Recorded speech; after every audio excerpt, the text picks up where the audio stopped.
ओम नमः शिवाय। हर हर महादेव। महाशिवरात्रि आने वाली है और महाशिवरात्रि की सरल पूजा आप घर पर कैसे कर सकते हैं, कैसे सरल तरीके से आप महाशिवरात्रि का जल अभिषेक कर सकते हैं। चलो करते हैं पूजा आरंभ।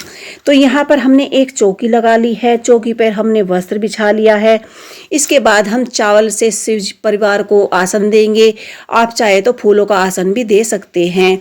हम सर्वप्रथम सभी पूजाओं में गणेश जी की स्थापना की जाती है, लेकिन अब की बार जो महाशिवरात्रि है इसमें शिव परिवार है और इसमें गणेश जी भी स्थापित हैं।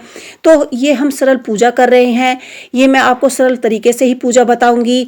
तो आप एक थाली ले लीजिए और उस थाली में चंदन कुमकुम लगाकर और बेलपत्र रखकर शिवलिंग की स्थापना कीजिए।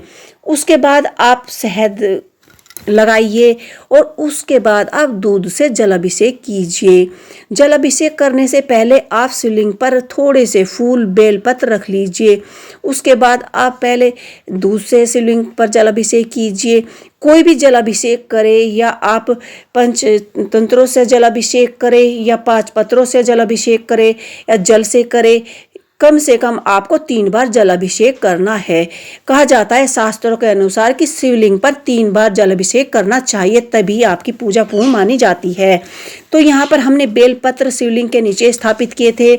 इसके बाद हमने थोड़ी सी चंदन, थोड़ी सी हल्दी, क्योंकि शिव पर इस दिन शिव और पार्वती की शादी हुई थी, तो आप शिवलिंग पर हल्दी और गुलाल या सिंदूर का ही इस्तेमाल करें, या पीला चंदन भी ले सकते हैं। इसके बाद आप बेलपत्र उल्टा रखिए और अपनी 5 जो हम जल अभिषेक करने वाले हैं उन्हें पूर्ण कीजिए। इसके बाद आप शिवलिंग को किसी स्वच्छ कपड़े से पोंछिए और एक बेलपत्र उल्टा रखकर पूजा में अपने शिवलिंग को स्थापित कीजिए।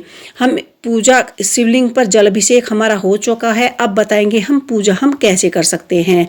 तो सर्वप्रथम सभी पूजाओं में गणेश जी की पूजा सर्वप्रथम मानी गई है, तो इसमें हम फोटो में शिव परिवार है तो सर्वप्रथम हम गणेश जी की पूजा फोटो में ही कर लेंगे।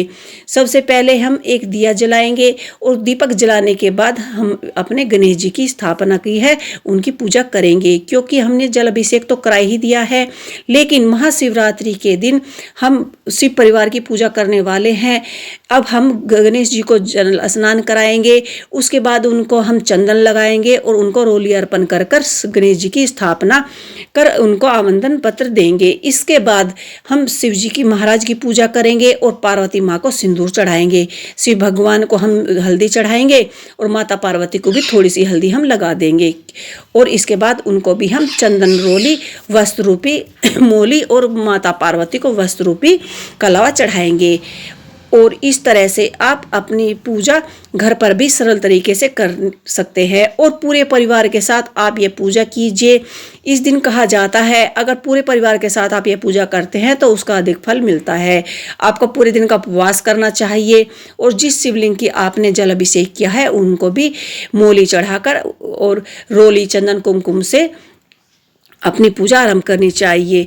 इसके बाद महाराज शिव भोले भंडारी को लाल फूल चढ़ाइए। अगर गुलाब का फूल मिल जाता है तो गुलाब का चढ़ाइए, अगर आप कि कोई भी फूल चढ़ा सकते हैं। यहाँ पर मैंने गेंदे के फूल लिए हैं। दीपक को भी फूल अर्पित कीजिए और शिवलिंग पर भी आप फूल चढ़ाइए। गणेश जी को दूबा चढ़ाइए, क्योंकि गणेश जी को दूबा अति प्रिय है। इसके बाद आप शिवलिंग पर जितने भी आपके पास बेलपत्र हैं, जितने आप बेलपत्र चढ़ाना चाहते हैं, सभी परिवार के सदस्य एक एक बेलपत्र जरूर चढ़ाए।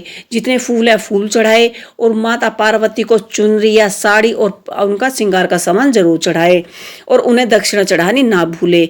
तो इस तरह से जो भी मेवाएं हैं आप मेवा चढ़ा सकते हैं, मिठाई चढ़ा सकते हैं, फल चढ़ा सकते हैं।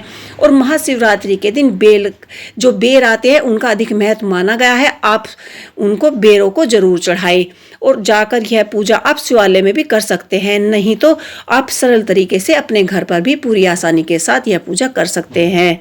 और एक मिठाई चढ़ाना ना भूले, क्योंकि आज के दिन हमारे भोले भंडारी और माता पार्वती की शादी है, तो इसलिए मिठाई तो चढ़ाना बनता ही है। तो इस वीडियो में इतना ही। हर हर महादेव, जय माता।